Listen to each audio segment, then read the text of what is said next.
คงเขตกสิกรรมส่งเสริมสิ่งแวดล้อมเสนอสุขอยู่ส่งเสริมกสิกรรมให้แข็งแรงโดยยกสมรรถภาพการผลิตปัจจัยการผลิตเทคนิควิชาการโครงร่างพื้นฐานการสร้างกลุ่มสหกรณ์การผลิตและสนองสินเชื่อ SME ที่มีดอกเบี้ยผ่อนผันสมเหตุสมผลให้แก่ชาวเกษตรกรเข้าในการผลิตให้หลายขึ้นการแสวงหาตลาดให้แก่การผลิตมีนโยบายมาตรการในการช่วยเหลือฟื้นฟูพื้นที่ทำการผลิตของประชาชนที่รับผลกระทบจากภัยธรรมชาติโดยหลายรูปการ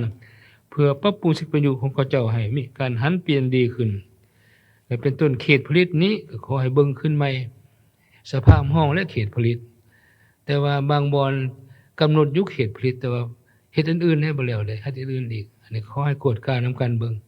บ่ให้มันมีปัญหาตัวนี้การบุกเบิกหันเปลี่ยนที่ป่าไม้คือกันที่ทำการปลูกต้นปลูกมันต้นนี่พืชเศรษฐกิจอื่นๆสิได้ส่งผลกระทบต่อหน้าที่ปกคลุมป่าไม้จำนวนบ่น้อยให้มีมาตรการคุ้มครองอย่างเข้มงวด